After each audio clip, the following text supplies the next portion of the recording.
మాధవ గోవింద. ఇక్కడ ఇంకో రహస్యం కూడా తెలుసుకోవాలి. 24 నామాలు ఎందుకున్నాయి? ఏంకున్నా దానికో లెక్క ఉంది, కానీ దీనికో లెక్క ఉంది. ఎందుకంటే సరిగ్గా విష్ణుమూర్తి 4 చేతులు ఉంటాయి ఆయనకి. శంఖ చక్ర గదా పద్మాలు ఉంటాయి. ఈ కుడి చేతిలో చక్రం ఉంటుంది, ఇలా విసరాలి కదా, అందుకని. ఎడమ చేతిలో శంఖం ఉంటుంది, ఈ చేతిలో కింద గద ఉంటుంది కౌమోదకి, ఇక్కడ పద్మం ఉంటుంది. సాధారణంగా ఉండే పరిస్థితి ఇది. దీన్ని అటు ఇటు చేస్తే అలాగా, ఈ శంఖం చక్రం ఉన్నాయనుకోండి, ఈ చక్రం ఈ చేతిలోకి మార్చి శంఖం ఈ చేతిలోకి, అలాగే పద్మం పైకి తీసుకొచ్చి శంఖం కిందికి ఇలా మార్చేస్తే లెక్కల ప్రకారం పెర్ముటేషన్స్ అండ్ కాంబినేషన్స్ ప్రకారం సరిగ్గా 24 భంగిమలు ఏర్పడతాయండి. అందుకే 24 నామాలు రచించారు.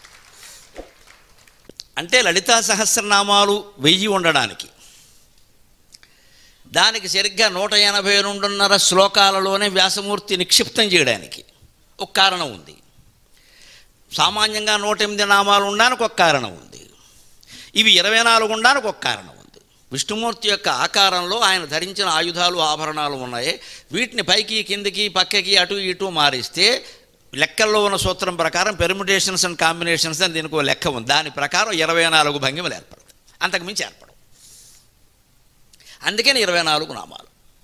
అలాగే ఏ స్తోత్రమైనా అష్టోత్తరం. ఎందుకని 27 నక్షత్రాలు, 27 × 4 4 పాదాలు, 108 నామాలు. ఒక్కొక్క నక్షత్రంలో ఉండే ఒక్కొక్క పాదానికి పేరు. అంచేది మనం ఏ నక్షత్రంలో ఏ పాదంలో పుట్టినా భగవంతుడి యొక్క పేరు మీద పుట్టినట్టే, కంగారు పడక్కల. ఇక దీనికో గొడవ దానికో గొడవ అని ఇంత పెంచుకోవాల్సిన పని లేదు. ప్రతిదానికి అక్కడ ఒక పరిష్కారం ఉంటుంది. అక్కడ అదేదో చేసుకుంటూ అయిపోయాయి. ఇవాళ పరిస్థితి ఎలా తయారైపోయిందని మూలా నక్షత్రంలో పుడితే అయిపోయినట్టే, ఇంకా మూల కూర్చోవలసిందే, పెళ్ళి అవ్వట్లేదు. నాతో చాలామంది చెప్పారు. ఇప్పుడు మనకనగానే చాలా పొరపాటు. అది మూల అంటే మూల కూర్చోవడం తెలుగు మూల కాదంటే సంస్కృతం మూల. మూల అంటే మూలమైన నక్షత్రం, అది అన్నిటికీ అదే మూలం. ఈ అజ్ఞానం ఎలా పెంచారో తెలియట్లే.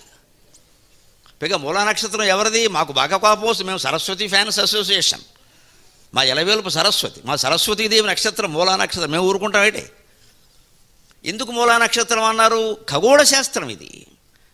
మూలా నక్షత్రం అంటే కొన్ని లక్షల నక్షత్రాల సముదాయం అండి. ఏ అశ్విని భరణి కృత్తిక ఏదైనా సరే కేవలం ఒక నక్షత్రం కాదు కదా, అందరికీ తెలుసు. అది జ్యోతిషశాస్త్రం వాళ్ళు అందరికీ తెలుసు.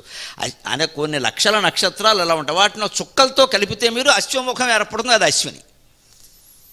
ఇంకో నక్షత్రాన్ని మీరు అలా చుక్కలతో కలిపితే భరణిలా ఉంటుంది, కుంకుమ భరణిలాగా, అది భరణి. కృత్తిక ఇంకో నక్షత్రాన్ని కలిపితే సరిగ్గా ఇలా కత్తెరలా ఉంటుంది, అది కృత్తిక.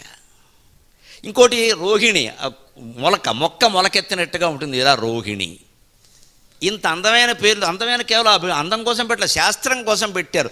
శాస్త్రీయ పంచాంగం, వైజ్ఞానికమైన పంచాంగం ఏదైనా ఉంటే హిందూ ధర్మంలో మాత్రమే ఉంది, భారతదేశంలో మాత్రమే ఉందండి. మన పంచాంగం శాస్త్రీయం.